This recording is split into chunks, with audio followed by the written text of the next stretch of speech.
嗨，我是老李。喜欢自己动手 DIY 的你们，不妨来和我交个朋友，让我们一起来探讨 DIY 世界。如果你喜欢我的频次，请订阅我的频道。你的订阅将是我最大的鼓励，谢谢。Hari ini saya nak tunjuk anda cara membaiki mesin basuh automatik SAP 7 kilo. Ini mesin kalau tak salah dia tak boleh pusing untuk kering. Satu kali pun tak boleh dan lah. Itu pasal nanti saya akan test mesin ini dia jalan sampai mana, dan sebelum ini kami kena cek dia punya motor. Motor dia nampak baru. Itu belt dia punya belt pun keras juga, tak loose. Tapi saya nampak sini dia ada jam dekat sini, tapi tak kisahlah, nanti kami try tengok dia ada pusing atau tak. Pasal customer cakap ini mesin dia tak boleh satu kali pun tak boleh pusing, lagi ada bau motor bakar. Okey, nanti kami try tengok dia ada apa masalah. Okey, sekarang current sudah on, air pun sudah buka, biar start on. Start. Okey, ini mesin dia terak, tengok dia ada pusing bawa, tapi dia terak timbang. Apa? Saya ingat motor dia sudah ada masalah. Tak apa, nanti kami try tengok dia apa masalah. Okey, biar dia masuk air, nanti baru mai balik. So, sekarang time spin waktu spin, tapi ada bunyi dia bawa dia belt tak jalan. Kalau tak salah dia motor sudah jam. Ya, kalau tak salah lah. Tak apa, nanti tengok macam mana.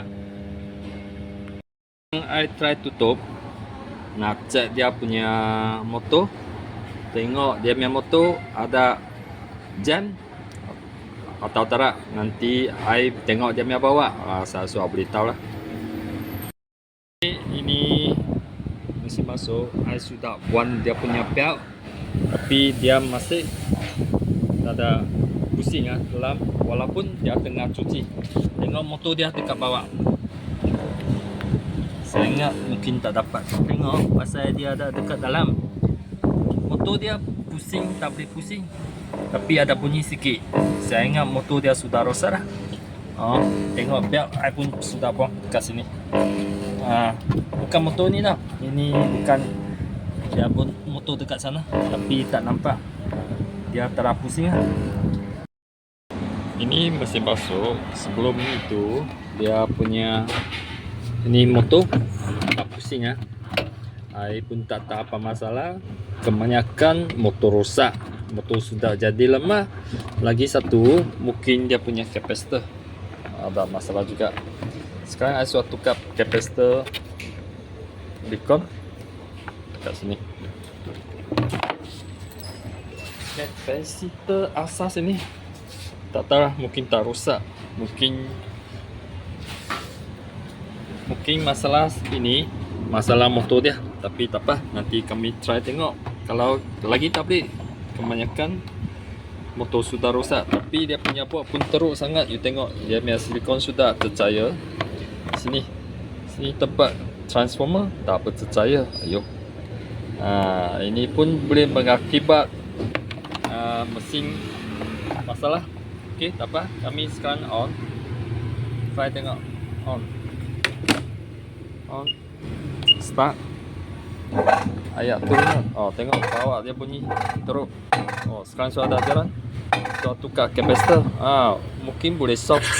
Okey, apa nanti tengok dia boleh pusing. Kalau dia boleh pusing, baru taruh dia punya belt balik, bagi dia jalan penuh. Okey, nanti saya tengok. Kalau nak tukar kapasitor, you kena buka skru ini dekat sini, dan ini penutup you kena ketuk di sebelah sana, baru boleh angkat. Ini penutup lah. Okey, itu tak apa, bagi dia jalan tengok. Okey, ayat sudah sampai dia punya tahap. Dan motor dia sudah jalan dekat bawah. Sudah ada pusing. Okey. Kebanyakan ini masalah kapasitor lah.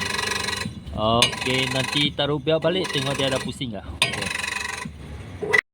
Sekarang dia punya motor sudah berhenti ya. Tak jalan lah. Aku pun tak tahu apa masalah, mungkin motor sudah rosak. Tadi ada jalan, sekarang sudah tak jalan. Jadi itu I boleh conclusion motor tak rosak, tak boleh repair. Pasal kalau you mau tukar motor ini repair, ini membaiki sudah jadi mahal. Tak usah lah, tak payah repair lah. Okey, video ini sampai sini saya akan stop. Dan pembaiki ini mesin masuk sudah gagal. Pasal nak tukar dia punya motor, kos sudah jadi mahal, tak payah repair. Okey lah. Itu pasal sekarang saya nak stop dekat sini. Terima kasih. 下期预告，下期我将拆开这个包裹啊，包裹里面是这样子的，然后是这样子的 camera 我将教大家要如何安装这一款 camera CCTV 啊。安装完以后，它就像这个样子，然后你可以上网，用手机上网看你家里的情形。所以下期预告，我将教大家要如何安装这一款wireless wireless 的 CCTV， 可以敬请留意，敬请留意。